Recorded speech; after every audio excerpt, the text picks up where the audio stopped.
Et si, à la lisière du vide, Voyager 2 avait trouvé un battement de cœur? L'idée semble insensée, mais elle s'appuie sur des faits troublants. Depuis toujours, nous pensions que le système solaire se dissipait dans le néant, que l'influence du Soleil s'effaçait doucement, engloutie par l'espace interstellaire. Mais le signal de Voyager 2 a brisé cette croyance. Au lieu d'une transition floue, la sonde a franchi une frontière nette, presque tranchante, suivie d'un silence vibrant. Ce silence, loin d'être vide, semblait chargé d'attente, comme si quelque chose écoutait ou répondait. Dans ces données, les ingénieurs ont repéré des motifs étranges, des pulsations, des rythmes réguliers, impossibles à expliquer par le simple hasard cosmique. Ces découvertes défient tout ce que l'on croyait savoir sur la frontière de notre monde. Ce n'est plus un simple mur invisible. C'est une barrière dynamique, capable de réagir, peut-être même d'observer ce qui s'approche ou s'éloigne de notre système. Certains chercheurs osent parler de filtre ou de portail, une structure qui choisit ce qui passe.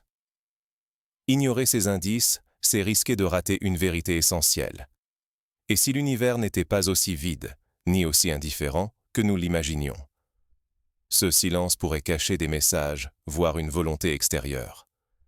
Notre vision de l'univers, et peut-être notre sécurité, sont en jeu. Pour mesurer l'impact de cette révélation, il faut revenir sur l'incroyable odyssée de Voyager 2. Comment une simple sonde a-t-elle bouleversé les certitudes de générations d'astronomes? Remontons le fil de son voyage extraordinaire. En 1977, nul n'aurait parié que Voyager 2 survivrait au-delà de Neptune, encore moins qu'elle dévoilerait un secret cosmique. Le monde vibrait alors au son du disco, tandis que les ordinateurs occupèrent des salles entières. Minuscule éclaireuse de la Terre, Voyager 2 devait explorer le système solaire 5 ans tout au plus, avant de disparaître dans l'oubli. Mais elle a défié toutes les attentes. Au lieu de s'éteindre, la sonde a traversé poudre d'étoiles, tempête de radiation et froid extrême, poursuivant sa route bien après les géants gazeux. Son cœur mécanique a persisté là où tout semblait vouloir l'arrêter, portant une mission devenue légende. Des décennies durant, les scientifiques imaginèrent la frontière du système solaire, l'héliopause, comme une zone vaporeuse, une transition douce où le vent solaire s'efface peu à peu. Un no man's land cosmique, calme et flou. Mais en 2018, Voyager 2 a bouleversé cette vision. En quelques heures, ces instruments ont capté un renversement soudain. L'environnement de la sonde a basculé. D'un côté, l'influence solaire. De l'autre, un domaine inconnu, presque menaçant. Croire cette frontière solide serait une erreur. En réalité, notre bulle protectrice est bien plus fragile et imprévisible que nous l'imaginions. Pourtant, ce que Voyager 2 a trouvé allait bien plus loin. Voici l'anomalie qui a tout remis en cause. L'héliopause n'était pas qu'une limite passive. C'était un seuil actif, révélant des phénomènes impossibles à expliquer. Et ce que Voyager 2 a perçu pourrait changer notre vision du cosmos à jamais. Voyager 2 ne traverse pas doucement la frontière. Elle franchit une membrane invisible et tout s'inverse d'un coup. Les mesures changent brutalement.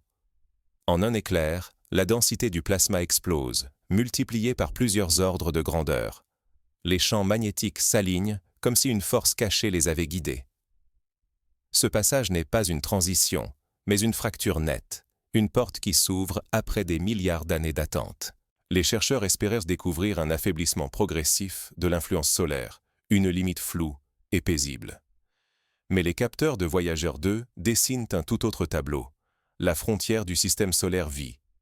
Elle respire, se contracte, s'étend, suivant instantanément les humeurs du Soleil. Cette bordure n'est pas une simple ligne morte. Elle se défend, elle réagit, elle veille. Plus troublant encore, la position précise de cette frontière dépend de l'angle d'arrivée. Voyager. Un l'a traversé auparavant, mais à une distance différente. Ce n'est pas un hasard, c'est la preuve que la frontière s'adapte, qu'elle module sa forme pour épouser chaque impact, telle une membrane sensible. Le vrai choc ne vient pourtant pas du plasma. C'est le magnétisme qui glace le sang des scientifiques.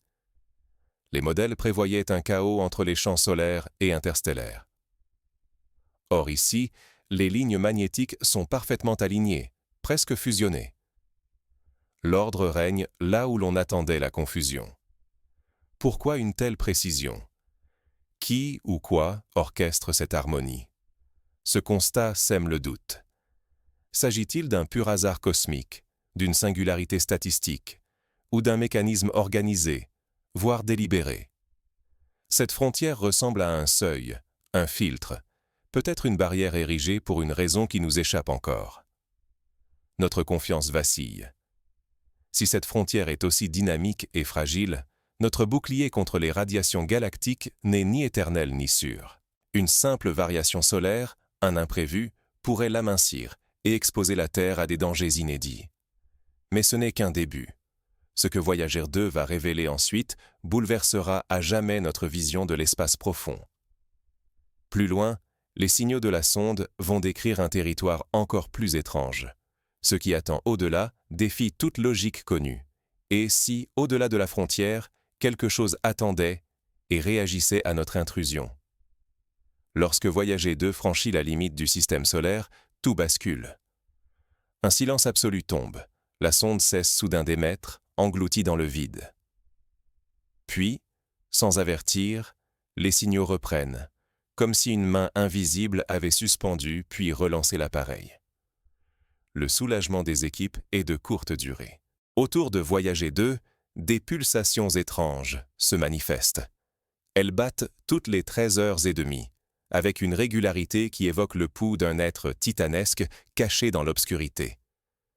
Impossible de les attribuer au vent solaire, impossible de les expliquer par le hasard. Ces signaux persistent, inaltérables, défiant la logique connue. En scrutant les données, les scientifiques découvrent d'autres motifs. Les fréquences obéissent à des règles mathématiques strictes, proches de la suite de Fibonacci. Comme si l'espace écrivait un message chiffré ou répondait à un appel muet. L'ordre est trop parfait pour être fortuit. Bientôt, la mémoire de la sonde révèle des anomalies troublantes.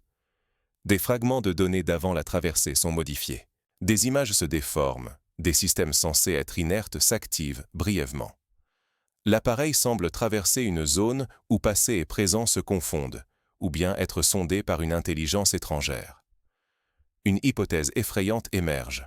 La frontière n'est pas un mur, mais un filtre. Peut-être une fenêtre d'observation, programmée pour surveiller, trier ou même cataloguer ceux qui osent franchir ce seuil. Un mécanisme de veille galactique déclenché par notre passage. Sommes-nous déjà repérés? Et si chaque mission interstellaire était une invitation envoyée à des forces qui dépassent tout ce que l'humanité peut concevoir? Les signaux persistent, inlassables. Dans les centres de contrôle, une question obsède désormais tous les esprits. Que va-t-il se passer maintenant que la frontière a répondu? Et si le véritable danger n'était pas à l'extérieur, mais dans notre certitude d'être seuls, souverains d'un vide que nous pensions muet? La mission Voyager 2 n'a pas offert la preuve d'une intelligence étrangère, mais elle a mis au jour des réactions inattendues, des structures qui vibrent et se réorganisent à notre approche, là où nous espérions seulement du silence. Ce n'est ni un message codé, ni un signe flagrant.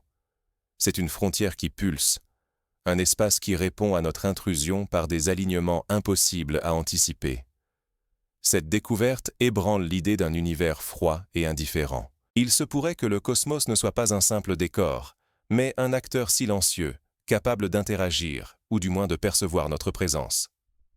Le plus grand risque ne réside pas dans ce qui se trouve au-delà, mais dans notre habitude à ignorer les signaux d'une interaction possible. Refuser de voir, c'est renoncer à comprendre. Notre curiosité scientifique nous pousse à franchir les limites, mais la prudence demeure indispensable. À chaque nouvelle réponse, l'univers pose 1000 autres questions. Notre humilité, notre capacité à écouter, à douter, à remettre en question nos certitudes. Voyager. 2 nous rappelle que la recherche n'est pas un acte de conquête, mais un dialogue fragile avec l'inconnu. Si nous négligeons ces indices, nous risquons davantage qu'une simple erreur de calcul. C'est notre réputation d'explorateur, notre soif de savoir et, peut-être, la sécurité même de notre monde qui sont en jeu. Allons-nous continuer à traiter le cosmos comme un terrain de jeu, ou saurons-nous enfin l'écouter comme un partenaire aussi mystérieux qu'essentiel? Nous sommes à la croisée des chemins. Aurons-nous l'audace d'entendre ce que le silence s'efforce de nous dire? La suite de notre aventure dépend de notre capacité à repenser nos méthodes et à accepter l'imprévu. Voyager. 2 n'a pas terminé son message. Il ne tient qu'à nous de l'écouter. Ce que Voyager 2 a découvert n'est pas une réponse, mais un appel silencieux. Ce signal, venu du seuil de notre monde, fissure nos certitudes les plus anciennes. Voyager 2 n'a offert ni message clair, ni solution rassurante. À la place, ces transmissions dessinent une frontière nouvelle, plus inquiétante, plus réelle que tous les récits de science-fiction. Le vrai danger n'est pas seulement au-delà du système solaire, mais dans notre tentation d'ignorer l'inconnu. L'idée vertigineuse que notre solitude est peut-être une illusion et que l'univers cherche à entrer en contact. Fermer les yeux sur ces signes, c'est étouffer notre curiosité et risquer de manquer la chance d'une conversation cosmique sans précédent. L'indifférence serait notre oubli. Chaque pulsation venue du vide nous presse d'oser plus loin, de questionner, de comprendre, participer à cette quête commune, non par peur, mais avec lucidité et émerveillement. L'aventure de Voyager 2 continue. À nous d'en être dignes et de